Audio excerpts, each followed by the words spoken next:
Hi hello friends, welcome to my channel. Friends, ఎవరైనా మన ఛానల్ని ఫస్ట్ టైం చూస్తున్నట్లయితే తప్పకుండా సబ్స్క్రైబ్ చేసి వీడియో నచ్చితే తప్పకుండా లైక్ చేయండి. ఇక వీడియోలోకి వెళ్ళినట్లయితే ఈరోజు అయితే పూజారి ద్వారా జ్యోతమ్మ ఆనంది తన కన్న కూతురని తెలుసుకొని జీవనకు నిజం తెలిసినా కూడా మమ్మల్ని అందరినీ మోసం చేసింది అని జీవనకైతే వార్నింగ్ ఇవ్వబోతుంది. మరి జీవన ఇప్పుడు ఏం చేయబోతుంది? జ్యోతమ్మను క్షమాపణ అడగబోతుందా? మరి ఏం చేయబోతుంది జీవన అనేది తెలుసుకోవాలంటే ఈ వీడియోని స్కిప్ చేయకుండా చివరి వరకు చూడండి. జీవన అయితే ఈరోజు తన పుట్టింటికి వచ్చి తన అమ్మ నాన్నలతో ఇలా అంటూ ఉంటుంది, ఏంటి నా క్రెడిట్ కార్డు ఇలా బ్లాక్ చేశారేంటి? నా అవసరాలకు ఇప్పుడు డబ్బు నాకు ఎక్కడి నుండి వస్తుంది?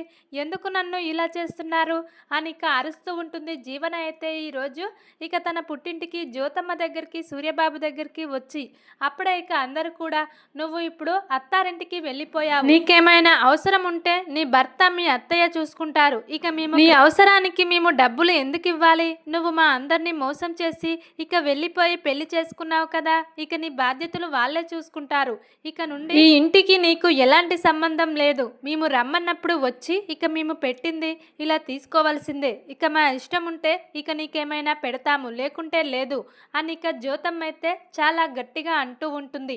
అప్పుడే జీవన అయితే ఇదంతా కుట్టి వల్లనే, కుట్టి అసలు నిజం తెలిసేటట్లు చేసి ఈరోజు నన్ను ఈ ఇంట్లో విలన్ చేసింది, తను మాత్రం మహారాణి అయ్యింది అని కుట్టినైతే తిడుతూ ఉంటుంది జీవన అయితే. అప్పుడే జ్యోతి అయితే ఏంటి కుట్టిని తిడుతున్నావు? తప్పు చేసింది నువ్వు, శిక్ష కూడా నువ్వే అనుభవించాలి, ఇప్పటికైనా నువ్వు మంచిగా మారితే అందరూ కూడా సంతోషిస్తారు, కానీ నువ్వు మాత్రం ఇలా మారటం లేదు, నీ ఇష్టం వచ్చినట్టు చేస్తానని ఇలా ప్రవర్తిస్తున్నావు, అందుకే మేము ఆ క్రెడిట్ కార్డ్ని బ్లాక్ చేశాము, అది యాక్టివ్ చేసే అవకాశమే లేదు, నువ్వు ఎంత అరిచినా కూడా క్రెడిట్ కార్డు మాత్రం అలాగే బ్లాక్ చేసే ఉంటుంది అని జ్యోతమ్మ సూర్యబాబు అయితే చాలా గట్టిగా చెప్తారు కదా ఈరోజు జీవనకు. అప్పుడే జీవన అయితే వాళ్ళతో ఇలా సవాల్ చేస్తూ ఉంటుంది, నా అవసరాలకు నేను ఇప్పుడు చైతన్యని మా అత్తయ్య సునందాని అడగాల, నాకు అవసరం లేదు, మిమ్మల్ని అడగను, వాళ్ళను అడగను, నేను లాయర్ను కదా, నేను నా కాళ్ళ మీద నేను బ్రతుకుతాను, ఏదైనా చేసి డబ్బు సంపాదించుకొని నా అవసరాలను నేను తీర్చుకుంటాను అని ఈ రోజైతే వాళ్ళతో సవాల్ చేస్తూ చాలా కోపంగా జీవన అయితే ఇంట్లో నుంచి వెళ్ళిపోయి జాబ్ కోసం వెతుకుతూ ఉంటుంది.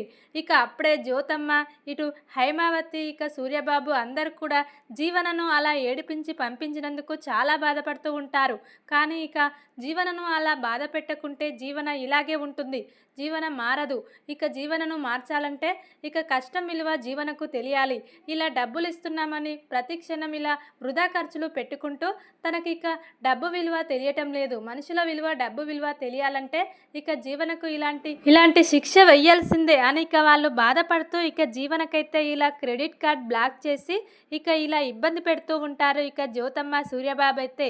అప్పుడే జీవన ఇంటికి చిరాగ్గా వెళ్ళి ఇలా అంటూ ఉంటుంది, వెంటనే నేను ఒక జాబ్ వెతుక్కోవాలి, నా కాళ్ళ మీద నేను నిలబడాలి, ఎవరితో అవసరం లేదు నాకు అని కోపంగా చైతన్యతో అంటూ ఉంటుంది. చైతన్య అయితే ఏంటి ఈరోజు ఇంత కోపంగా వచ్చింది లిటిల్ ప్రిన్సెస్ అని జీవనను అయితే ఎగతాళి చేసి మాట్లాడుతూ ఉంటాడు చైతన్య అయితే. అప్పుడే జీవన అయితే చైతన్యకు కూడా సరైన విధంగా బుద్ధి చెప్పాలంటే నేను ఏదైనా జాబ్ చేయాల్సిందే అని గట్టి నిర్ణయం తీసుకుంటుంది ఈ రోజైతే జీవన. తెల్లవారగానే జీవన జాబ్ కోసం వెతుకుతూ ఒక దగ్గర జాయిన్ అవుతుంది. అప్పుడే చైతన్య, కుట్టి అందరూ కూడా జీవన జాబ్ చేయడం చూసి ఒక్కసారిగా స్టన్ అయిపోతారు. ఏంటి ఇంట్లో కూర్చొని ఉన్న జీవన ఈరోజు బయటకు వచ్చి ఇలా ఆఫీస్లో జాబ్ చేస్తుంది, ఏం అవసరం వచ్చింది జీవనకు అని కుట్టి అయితే షాక్ అయి చూస్తూ ఉంటుంది. అప్పుడే జీవన దగ్గరికి వెళ్ళి ఏంటి జీవన నువ్వు పని చేయడం ఏంటి అని అంటూ ఉండగా, నువ్వు చేసిన ఘనకార్యం ఇలా నన్ను పని చేసేలా చేసింది, ఆ ఇంట్లో నువ్వు హీరో అయిపోయావు, నేను విలన్ అయిపోయాను, మా అమ్మా నాన్నలు నా క్రెడిట్ కార్డ్ని ఇలా బ్లాక్ చేశారు, ఇప్పుడు నా అవసరాలను ఎవరు తీరుస్తారు? నేను చైతన్యను అత్తయ్యను అడగలేను, ఎందుకంటే నాకు ఈగో అడ్డం వస్తుంది అని అంటూ ఉంటుంది ఈ రోజైతే జీవన కుట్టితో. అప్పుడే కుట్టి అయితే నవ్వుకుంటూ ఉంటుంది, ఏంటి జీవన నీ భర్తను నువ్వు అడగడానికి ఎందుకు నీకు అలా అని అంటూ ఉండగా, చైతన్య గురించి నీకు తెలియదు, వాడు నన్ను మోసం చేసి పెళ్లి చేసుకున్నాడు, అలాంటి వాళ్ళని నేను డబ్బులు అడుక్కొని నా అవసరాలు తీర్చుకోవడం ఏంటి? అది ఎప్పటికీ జరగదు, వాడిపై నాకు కోపం తప్ప ఇప్పుడు ప్రేమ లేదు అని కోపంగా జీవన అయితే అంటూ ఉంటుంది. అప్పుడే ఆనంది అయితే, "ఏంటి జీవన అలా మర్యాద లేకుండా చైతన్యను అలా మాట్లాడుతున్నావు? ఇక నువ్వు నెమ్మదిగా ప్రేమగా అడిగితే ఖచ్చితంగా చైతన్య నీకు డబ్బులిస్తాడు. నువ్వు ఈ జాబ్ చేయాల్సిన అవసరం లేదు. ఎందుకు నువ్వు ఇంత ఇబ్బంది పడుతూ జాబ్ చేయాలి?" అని ఇక అంటూ ఉండగా, ఇక నేను ఆ చైతన్యను ఇక ఎప్పటికీ డబ్బులు అడగాలని నేను నా కలలో కూడా ఊహించుకోలేదు. ఇప్పుడు నేను ప్రేమగా వెళ్ళి అడిగినా ఇక వాడి ముందు నేను చులకనైపోతాను. అది నాకిష్టం లేదు. నువ్విక నుండి వెళ్ళిపో అని ఇక ఆనందినైతే బయటకు పంపించేస్తుంది జీవన అయితే. ఇక ఆఫీస్లో జాబ్ చేస్తుందని వెంటనే ఇక కుట్టి అయితే తన అమ్మ జ్యోతమ్మకి ఫోన్ చేసి చెప్తూ ఉంటుంది. ఏంటమ్మా, జీవన క్రెడిట్ కార్డు ఇలా బ్లాక్ చేశారని జీవన తన కాళ్ళ మీద తను నిలబడాలని ఈరోజు జాబ్లో జాయిన్ అయింది. ఇక ఎందుకమ్మా జీవనకు కష్టాలు? ఇక మీరు క్రెడిట్ కార్డుని ఎందుకు బ్లాక్ చేశారు అని ఇక అంటూ ఉంటుంది ఆనంది అయితే జ్యోతమ్మకు ఫోన్ చేసి. అప్పుడే జ్యోతమ్మ అయితే, ఇక నువ్వు కూడా జాబ్ చేస్తున్నావు కదా ఆనంది, ఇక నీలాగా ఇక ఆ జీవన కూడా జాబ్ చేస్తే ఇక జీవనలో మార్పు వస్తుందేమో, జీవన కూడా మంచిగా మారుతుందేమో. ఇంట్లో ఖాళీగా కూర్చుంటే జీవనకు ఇలా ఆలోచనలు వచ్చి తన మనసును పాడు చేసుకుంటుంది, ఇంకా ఇలా ప్రవర్తిస్తుంది మూర్ఖంగా. అందుకే నేను ఈరోజు ఇలా క్రెడిట్ కార్డు బ్లాక్ చేసి జీవన జాబ్ చేసేలా చేశానమ్మా అని ఇక జ్యోతమ్మ అయితే ఆనందితో అంటూ ఉంటుంది. అప్పుడే ఇక ఆనంది అయితే, సరే అమ్మా, మరిక నీ ప్రయత్నం ఎలా ఉంటుందో చూద్దాం. ఇక జీవన ఈరోజు జాబ్లో జాయిన్ అయింది, మరిక దానికి మా అత్తయ్య చైతన్య గారు ఎలా ఫీల్ అవుతారో అని ఇక ఆనంది అయితే అంటూ ఉంటుంది. ఇక ఏది ఏమైనా సరే ఖచ్చితంగా జీవన జాబ్ చేస్తుంది, ఆ నమ్మకం నాకుంది. నువ్వు జీవనను ఖచ్చితంగా మంచిగా మారుస్తావనే నమ్మకం, జీవన మారుతుందనే నమ్మకంతోనే నేను బ్రతుకుతున్నానమ్మా అని ఇక జ్యోతమ్మ అయితే ఆనందితో అంటూ ఉంటుంది. అప్పుడే ఇక జ్యోతమ్మనైతే ఇక ఆనంది, సరేనమ్మా, ఖచ్చితంగా నీ నమ్మకాన్ని నేను ఇక నిలబెడతాను, ఇక జీవనను మంచిగా మార్చి నీ చేతిలో పెడతాను, సరేనా అని ఇక ఆనంది అయితే జ్యోతమ్మతో అంటూ ఉంటుంది. ఇక ఈ విధంగా వీళ్ళైతే ఫోన్ మాట్లాడుకుంటూ ఉంటారు. ఇక జీవన అయితే, నేనేంటి ఈ జాబ్ చేయడం ఏంటి, ఇక నా అవసరాలకు కూడా డబ్బు ఇవ్వట్లేదు, ఇక దీనంతటికీ కారణం ఈ కుట్టి, అసలు ఈ కుట్టినే లేకుండా చేస్తే పని అయిపోతుంది కదా, ఇక మొత్తం నాదే రాజ్యం అవుతుంది, ఎలాగైనా ఈరోజు ఈ కుట్టి పని పట్టాలి అని ఇక జాబ్కి వెళ్ళిన జీవన అయితే కుట్టి గురించే, కుట్టిని ఎలాగైనా ఇక వేసేయాలి, ఈ కుట్టిని బ్రతకనిస్తే నాకు ఎప్పుడు ఇలాంటి ప్రాబ్లమ్స్ వస్తూనే ఉంటాయి, ఇక నా పుట్టింట్లో నా అత్తారింట్లో ఇక రెండు ఇండ్లల్లో కూడా ఈ కుట్టితోనే నాకు ప్రాబ్లం, ఇక ఇటుపైన అటుపైన ఎటు కూడా నాకు ఈ కుట్టి అడ్డుగా వస్తుంది, ఇక ఆస్తులు మొత్తం నా పేరున రాయించుకోవాలి, ఇక నేను ఇలా మహారాణి కావాలంటే ఈ కుట్టిని లేకుండా చేయాలి అని ఇక ఆఫీస్కి వెళ్ళిన జీవన అయితే ఇలా ఆలోచిస్తూ ఉంటుంది వర్క్ ఆఫ్ చేసి. అప్పుడే ఇక అందరూ కూడా, ఏంటి కొత్తగా వచ్చావు కదా, ఇక నీకు వర్క్ ఎలా చేయాలో తెలియటం లేదా, అలా సైలెంట్గా కూర్చున్నావేంటి అని ఇక అందరూ కూడా అంటూ ఉంటారు జీవననైతే. అప్పుడే ఇక జీవన అయితే చాలా పొగరుగా, నా గురించి మీకు అనవసరం, నేను జాబ్ చేయడానికి రాలేదు, ఇలా జాబ్ చేస్తున్నానని అందరికీ నమ్మించడానికే ఇలా వచ్చాను, నేనేంటి జాబ్ చేయడం ఏంటి అని ఇక వాళ్ళందరినీ అంటూ ఉంటుంది జీవన అయితే. ఇక ఈ విధంగా వెంటనే ఇక తన గ్రానికి ఇలా ఇందుమతికి ఫోన్ చేసి ఇలా మాట్లాడుతూ ఉంటుంది. చూశావు కదా ఈరోజు ఇంట్లో నా పరిస్థితి, ఇక నాకు అవసరాలకు డబ్బు ఇవ్వడానికి కూడా మా అమ్మా నాన్నలు ఇలా నన్ను ఇలా చేస్తున్నారు, ఇక నేను ఎందుకు బ్రతకాలి, అసలు నేను ఏం పాపం చేశానని మా అమ్మా నాన్నలు నాకు ఇంత పెద్ద శిక్ష వేశారు అని ఇక ఇందుమతికి కాల్ చేసి చెప్తూ ఉంటుంది. దీనంతటికీ కారణం ఆ ఆనందినే, ఇక ఆనంది ఎంత పని చేస్తుందో చూశావు కదా జీవన, ఇక నేను ముందుగానే చెప్తున్నాను, ఇక ఆనందితో చాలా జాగ్రత్తగా ఉండాలి జీవన అని, అయినా కూడా నువ్వు పట్టించుకోకుండా ఈరోజు ఇక నీ గతి ఇలా అయ్యేటట్లు చేసుకున్నావు అని ఇక ఇందుమతి కూడా జీవనను తిడుతూ ఉంటుంది. అప్పుడే ఇక జీవన అయితే, నువ్వు చెప్పింది కరెక్టు, ఇక ఈ ఆనందిని క్షమించి వదిలేశాను, అందుకే ఈరోజు నాకు ఈ స్థితి వచ్చింది, కానీ ఆ రోజే ఈ ఆనందిని లేకుండా చేస్తే నాకు ఈరోజు ఈ గతి వచ్చేది కాదు, ఇకనైనా ఇక ఏమీ లేదు, ఇక ఈ రోజు నుండి నేను జాబ్లో జాయిన్ అన్నట్టు అందరినీ నమ్మించేసి ఇక ఆ ఆనంది పన్నాగం పడతాను, ఇక ఆనందిని లేకుండా చేస్తాను అని ఈరోజైతే పక్కా ప్లాన్తో ఉంటుంది ఇక జీవన అయితే. అప్పుడే ఇక ఆనంది అయితే జీవన జాబ్ చేస్తుందని చాలా సంతోషంగా ఇంట్లో వాళ్ళందరికీ చెప్తుంది. వాళ్ళు కూడా జీవన జాబ్ చేయడం చాలా సంతోషంగా ఫీల్ అవుతారు, ఎందుకంటే జీవన ఖాళీగా ఇంట్లో కూర్చుంటే ఇక జీవనకు ఇలా వేరు ఆలోచనలు వచ్చి ఇంట్లో గొడవలు పెడుతుంది, ఇలా ఆఫీస్కి వెళ్తే మనసు ప్రశాంతంగా ఉంటుంది, ఎవరి మీద కోపాన్ని పెంచుకోకుండా తన కాళ్ళ మీద తను బ్రతుకుతుంది. ఇక కావలసినంత డబ్బు తనకు వస్తుంది అని ఇక అందరూ కూడా జీవన జాబ్ చేయడాన్ని ప్రోత్సహిస్తూ ఉంటారు. కానీ ఇక ఆనంది అయితే మరింత సంతోషిస్తూ ఉంటుంది. జీవన మార్పుకు ఒక మెట్టు ఇలా ఎక్కిందన్నట్టు. ఇక నుండి జీవనను మార్చే పనిలోనే నేనుంటాను అని ఇక ఆనంది చాలా ఆనందంగా ఫీల్ అవుతూ ఉంటుంది. కానీ జీవన మాత్రం ఆనందిని అంతం చేయాలని ఆలోచిస్తుంది. అది తెలుసుకోకుండా ఇక ఆనంది మాత్రం జీవనను చూసి సంబరపడుతూ ఉంటుంది. ఇక ఆఫీస్కి వెళ్ళిన జీవన అయితే ఒకరోజు కాల్ చేసి ఆనందిని ఆఫీస్కి రమ్మని చెప్తుంది. ఇక ఆనంది అయితే జీవన రమ్మంది కదా అని ఇక ఆఫీస్కి బయలుదేరి వస్తూ ఉంటుంది. ఇక ఆనంది అయితే అప్పుడే ఇక జీవన ఇందుమతి అయితే పక్కా ప్లాన్తో ఆఫీస్కి వస్తున్న ఇక ఆనందిపై అటాక్ చేయిస్తారు. ఇక ఆటో నడిపేవాడికి ముందుగానే డబ్బులిచ్చి ఇక ఈ అమ్మాయిని ఇక్కడికి తీసుకురా, అక్కడ రౌడీలు ఉంటారు, ఆ రౌడీలకు అప్పగించి నువ్వు అక్కడ నుండి వచ్చేసేయి అని ఇక ఆటో వాన్ని ఇక రౌడీలకు డబ్బిచ్చి ఈరోజైతే ఆనందిని లేకుండా చేయాలని ఇందుమతి జీవన అయితే పక్కా ప్లాన్తో ఉంటారు. అదేవిధంగా ప్లాన్ వర్కౌట్ చేస్తారు. ఇక ఆనందిని అయితే ఆ ఆటో డ్రైవర్ రౌడీలకు అప్పగించి వచ్చేస్తాడు. ఇక ఆనంది అయితే భయపడుతూ ఉంటుంది. ఏంట్రా, ఎందుకు నన్ను ఇక్కడ దింపావు, వాళ్ళెవరు, ఈ రౌడీలేంటి, అసలు ఎవరు నన్ను ఇలా చేయాలనుకుంటున్నారు అని ఇక షాక్ అయి చూస్తూ ఉంటుంది ఆనంది అయితే. అప్పుడే ఇక అక్కడ ఉన్న రౌడీలైతే ఇలా బాగా కొట్టి పడేసి ఆనందిని ఇక అక్కడ నుండి వెళ్ళిపోతారు. ఇక ఇందుమతి జీవన అయితే ఈ రోజుతో ఆ కుట్టి పీడ పోయింది. ఇక నేను పుట్టింట్లో ఈ అత్తారింట్లో ఇక రాజ్యం మొత్తం నాదే. ఇక కుట్టితో నాకు ఎలాంటి సంబంధం లేకుండా చేసుకున్నాను. ఇక కుట్టి ఎక్కడికి వెళ్ళిందో అని అందరూ కూడా వెతుకుతారు. నాకు ఇక కుట్టి జాడ తెలియదని నేను చెప్పాలి అని ఇక తనలో తాను అనుకుంటూ ఉంటుంది జీవన అయితే. ఇక కుట్టినైతే అక్కడ కొట్టి పడేసి ఇక రౌడీలు వెళ్ళిపోతారు కదా. ఇక అక్కడికి దూరంగా వెళ్తూ ఉన్న పూజారి అయితే కుట్టిని చూస్తాడు.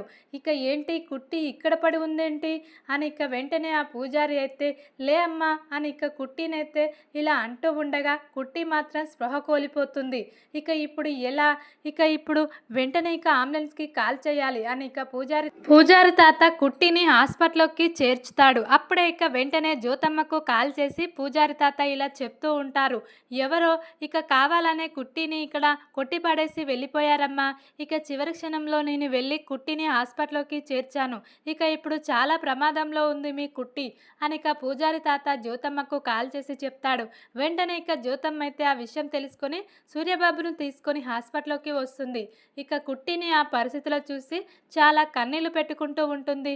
ఇక జ్యోతమ్మ అయితే ఏంటి కుట్టి, నువ్వు అందరికీ మంచి చేయాలని చూస్తావు, కానీ ఇక అందరూ నిన్ను మాత్రం ఇలా శత్రులాగా చూసి నిన్ను ఇలా ఇబ్బంది పెడుతున్నారు, అసలు నిన్ను ఇలా కొట్టించింది ఎవరై ఉంటారు అని ఇక జ్యోతమ్మ అయితే ఆలోచిస్తూ ఉంటుంది. ఇక ఇంతలోనే సూర్యబాబు అయితే ఇలా అంటూ ఉంటాడు. కుట్టి అంటే కోపం జీవనకు తప్ప మరెవరికి ఉండదు. ఇక ఇలా కొట్టించే అంత కోపం మన ఇంట్లో ఆ ఇందుమతి, యామిని, ఇక జీవన ముగ్గురు మాత్రమే కుట్టికి శత్రువులు. ఇది వాళ్ళ పని అయ్యే ఉంటుంది జ్యోతి అని ఇక సూర్యబాబు అయితే అంటూ ఉంటాడు జ్యోతితో. అప్పుడే ఇక జ్యోతి అయితే అవునండి, ఇక నేను నిన్న చూశాను, చిన్నత్తయ్య ఇక చాలాసేపు ఫోన్లో మాట్లాడుతుంది, ఖచ్చితంగా జీవనతో అయి ఉంటుంది. ఇక జీవన ఇలా చిన్నత్తయ్య ఇద్దరు కలిసి ఈ పని చేశారేమో అని నాకు అనుమానంగా ఉంది అని ఇక జ్యోతి అయితే సూర్యబాబుతో అంటూ ఉంటుంది. నీ అనుమానమే నిజమై ఉంటుంది జ్యోతి, ఇప్పుడే వెళ్ళి మన జీవన దగ్గరికి వెళ్ళి ఇక జీవనను ఇలా గట్టిగా అడిగి తెలుసుకుందాం అని ఇక జ్యోతమ్మ సూర్యబాబు ఇలా జీవన దగ్గరికి బయలుదేరుతూ ఉండగా అప్పుడే ఇక పూజారి తాత అయితే ఎక్కడికమ్మా వెళ్తున్నారు అని ఇక అంటూ ఉంటాడు. ఇక మేము జీవన దగ్గరికి వెళ్ళి ఇలా ఆనందిని ఇలా చేసింది జీవనే అని మాకు అనుమానంగా ఉంది, అందుకే ఇక జీవనకు గట్టిగా వార్నింగ్ ఇచ్చి జీవన చెంప పగలగొట్టడానికి వెళ్తున్నాము అని ఇక జ్యోతమ్మ అయితే పూజారి తాతతో అంటూ ఉంటుంది. అప్పుడే ఇక పూజారి తాత అయితే ఇక ఇప్పుడు ఆనంది చాలా ప్రమాదంలో ఉంది, ఇప్పటికైనా మీకు నిజం తెలియకపోతే బాగుండదు, అసలు మీకు నిజం చెప్పాలని నేను చాలా రోజులుగా వెయిట్ చేస్తున్నాను, ఇక నిజం చెప్పకూడదని ఆనంది నాతో మాట తీసుకుంది, కానీ ఈ పరిస్థితిలో ఇక ఆనందికి వచ్చే ఇబ్బందులను బట్టి ఈ నిజాన్ని మీకు చెప్పాల్సి వచ్చిందమ్మా, లేకుంటే ఇక ఆనంది ప్రాణాలను తీయడానికైనా ఆ జీవన వెనుకాడదు, ఇదంతా చేసింది మీ ఇంట్లో ఉంటున్న ఇందుమతి జీవన అని నాకు కూడా అర్థమైంది అని ఇక అంటూ ఉంటాడు పూజారి తాత అయితే. అప్పుడే ఇక జ్యోతమ్మ సూర్యబాబు అయితే, ఏంటి, ఏ విషయం గురించి మాకు చెప్పాలనుకుంటున్నావు పూజారి, త్వరగా చెప్పు అని ఇక జ్యోతమ్మ సూర్యబాబు అంటూ ఉండగా, అసలు ఈ ఆనంది ఎవరో కాదమ్మా, ఇక నువ్వు కడుపులో మోసిన నీ కన్న కూతురు, ఇక ఈ ఆనంది జీవన ఇక ఇద్దరు ఒకటేనమ్మా. ఇక జీవన వేరే అమ్మాయి కావాలనే ఆనంది ఇక వేరే అమ్మాయి పేరు జీవన అని పెట్టి మీ ఇంట్లోకి ఇలా తీసుకొచ్చిందమ్మా. ఎందుకంటే జీవన మీ కూతురు మీ ఇంట్లో ఉంటే మీకు కీడు జరుగుతుందని చిన్నప్పుడు ఇక మేము చెప్పాను కదా, ఇక దాన్నే పట్టుకొని ఇలా కుట్టి చేసిందమ్మా. అసలు మీ కన్న కూతురు ఆ జీవన కాదమ్మా, ఈ ఆనందినే అని ఇక ఈరోజు పూజారి తాత జ్యోతమ్మకు సూర్యబాబుకు అసలు నిజం చెప్తాడు. అది విన్న ఇక వాళ్ళైతే ఒక్కసారిగా షాక్ అయి, ఏంటి పూజారి నువ్వు అనేది, అసలు మా కన్న కూతురు ఈ ఆనందిన, జీవన వేరే అమ్మాయ, ఆ విషయం జీవనకు తెలుసా అని ఇక అంటూ ఉండగా, తెలుసమ్మా, జీవనకు అన్ని విషయాలు తెలుసు, ఆనందికి జీవనకు ఇద్దరికీ తెలుసు. జీవన మీ కన్న కూతురు కాదని జీవనకు తెలుసు కాబట్టే మిమ్మల్ని అంత దూరం పెట్టి చూస్తుంది. కానీ ఆనందికి కూడా మీరు కన్న వాళ్ళని తెలుసు కాబట్టే మిమ్మల్ని కళ్ళల్లో పెట్టుకొని చూసుకుంటుంది. మీరు ఆ మాత్రం అర్థం చేసుకోలేరా అని ఇక పూజారి తాత అయితే అంటూ ఉంటాడు జ్యోతమ్మ సూర్యబాబుతో. అప్పుడే ఇక వాళ్ళు కూడా అన్నీ గుర్తు తెచ్చుకొని, అవును, మా కన్న కూతురు ఆనంది కాబట్టే మాకేమైనా అయితే ఆనంది తట్టుకోలేదు, కానీ జీవన మాత్రం మమ్మల్ని పట్టించుకునేదే కాదు, ఎవరెటు పోతే మాకేంటి అని ఇక అలా చూసేది. మా అత్తయ్యకు మొన్న చాలా ప్రమాదం జరిగింది, అయినా కూడా జీవన కనీసం కాల్ కూడా చేసి మాట్లాడలేదు. కానీ ఆనంది అలా కాదు, ఇంటికి వచ్చి ఇక అందరితో తిట్లు తినైనా సరే ఇక ఇలా పలకరించి వెళ్ళిపోయింది, తన తప్పు ఏం లేదని నిరూపించుకుంది అని ఇక జ్యోతమ్మ అయితే అన్నీ గుర్తు తెచ్చుకొని తనలో తాను చాలా బాధపడుతూ తన కూతురికి ఇలాంటి పరిస్థితి వచ్చిందని ఇక ఏడుస్తూ ఉంటుంది జ్యోతమ్మ అయితే. అప్పుడే ఇక పూజారి సూర్యబాబు అయితే జ్యోతమ్మను ఓదారుస్తూ ఉంటారు. ఇక ఇదంతా తెలిసినా కూడా జీవన మమ్మల్ని ఇంత మోసం చేసి మా ఆస్తి కోసం ఇక మా కన్న కూతుర్ని ఇన్ని ఇబ్బందులు పెడుతుందా, చివరికి ఇక తనకు సాయం చేసిన నా కూతుర్నే ఈరోజు ఇలా చంపేయాలని చూస్తుందా అని ఇక చాలా కోపంగా జ్యోతమ్మ అయితే జీవన దగ్గరికి బయలుదేరి, ఇక నాకు నిజం తెలిసింది, నువ్వు నా కన్న కూతురు కాదని పూజారి తాత ఈరోజు నాకు అన్ని నిజాలు చెప్పాడు, ఎందుకు మమ్మల్ని ఇంత మోసం చేశావు చెప్పు అని ఇక జ్యోతమ్మ అయితే గట్టిగా నిలదీస్తూ ఉంటుంది జీవన దగ్గరికి వెళ్ళి. అప్పుడే ఇక నిజాలన్నీ తెలుసుకున్నారా, ఇక ఆనంది కావాలని ఇలా మళ్ళీ నిజం చెప్పేలా చేసింది పూజారి తాతతో. ఇక దానికి ఇంకా బుద్ధి రాలేదు, ఇక నా గురించి మొత్తం అందరికీ చెప్పి ఈరోజు నన్ను అనాథన చేసింది, ఇక నాకు అమ్మా నాన్నలు ఆస్తులు ఏమీ లేకుండా చేసింది అని ఇక తనలో తాను చాలా బాధపడుతూ, ఇక నిజం తెలిసింది కాబట్టి ఏమీ అనలేకపోతుంది ఇక జ్యోతమ్మనైతే జీవన. అప్పుడే ఇక జీవన సూర్యబాబు అయితే, నువ్వు మా కన్న కూతురు అనుకొని నిన్ను ఎలా చూసుకున్నాము, కళ్ళల్లో పెట్టుకొని చూసుకున్నాము, ఏది కావాలంటే అది తెచ్చిచ్చి ఈరోజు ఇక నువ్వు మమ్మల్ని లెక్క చేయకుండా ఇలా చేస్తున్నావు. కానీ ఇక ఆనంది అయితే ఇలా పెంచుకున్న కూతురుగానే ఉండేది, అయినా కూడా ఆనంది మమ్మల్ని ఇక చాలా బాగా చూసుకున్నది, ఇక మీ ఇద్దరికి మధ్య చాలా భేదం ఉంది, అందుకే ఇక నాకు అనుమానం వస్తూనే ఉంది, కానీ ఇక ఇలా జరుగుతుందని నేను అస్సలు ఊహించలేదు. నువ్వు మాత్రం మమ్మల్ని అందరినీ చాలా మోసం చేశావు, ఇప్పటికైనా నిజం తెలిసింది కాబట్టి ఇక మంచి జరిగింది, లేకుంటే ఇక ఆస్తి మొత్తం నీ పేరు మీదుగా రాసిన తర్వాత ఈ నిజం తెలిస్తే మేము చాలా బాధపడవలసి వచ్చేది అని ఇక అంటూ ఉంటుంది జ్యోతమ్మ అయితే. అప్పుడే ఇక జీవన అయితే షాక్ అయి, ఇక నన్ను క్షమించమ్మా, ఇక ఆనందినే నన్ను మీ ఇంట్లో జీవనగా అడుగు పెట్టేలా చేసింది, ఎందుకంటే ఇక జీవన మీ కూతురు మీ ఇంట్లో ఉంటే కీడు కాబట్టి ఇక ఆ కీడును మీరు పోగొట్టడానికే ఇక ఆనంది ఇలా చేసి, మీరు జీవనను వదిలేసి ఉండలేరని, కీడు ఉన్నా సరే ఇక నా కూతురు నాతోనే ఉండాలని కోరుకున్నారు కాబట్టి ఇక నన్ను ఇలా జీవనగా అడుగు పెట్టేలా చేసింది ఆనంది, ఇక తనతో పాటు నేను కూడా ఆ ఇంట్లోనే ఇక కన్న కూతురుగా కాకుండా పెంచుకున్న కూతురుగా ఉంటాను అని చెప్పి నన్ను ఇలా మీ కన్న కూతురుగా పరిచయం చేసి నాకు ఈరోజు గొప్ప లైఫ్నిచ్చింది ఆనంది. కానీ ఇక నాకు మాత్రం ఆ విశ్వాసం లేకుండా నేను ఈరోజు ఇంత పని చేశాను, నన్ను క్షమించమ్మా అని ఇక తన తప్పును తాను తెలుసుకొని నిజం తెలిసిన జ్యోతికైతే క్షమాపణ చెప్తూ ఉంటుంది ఈ రోజైతే జీవన. అప్పుడే సూర్యబాబు జ్యోతమ్మ అయితే మరి ఇక జీవనను క్షమించేస్తారా, ఇక జీవనను కూడా ఆనందిలాగా తన ఇంట్లో తన కూతురులాగా చూసుకోబోతున్నారా, లేకుంటే ఇక జీవనకు తగిన విధంగా శిక్ష వేయబోతున్నారా వీళ్ళు నిజం తెలుసుకొని పూజారి ద్వారా అనేది చూడాలి. మరి ఇక ప్రమాదంలో ఉన్న ఆనంది ఎప్పుడు కోలుకుంటుంది? ఇక నిజం తెలుసుకున్న తన అమ్మా నాన్నలు ఇక కోలుకున్న తర్వాత ఆనందిని ఎలా చూసుకోబోతున్నారనేది చూడాలి. ఇక వీడియో కనుక మీకు నచ్చినట్లయితే లైక్ చేసి సబ్స్క్రైబ్ చేసుకోండి friends. Thank you for watching.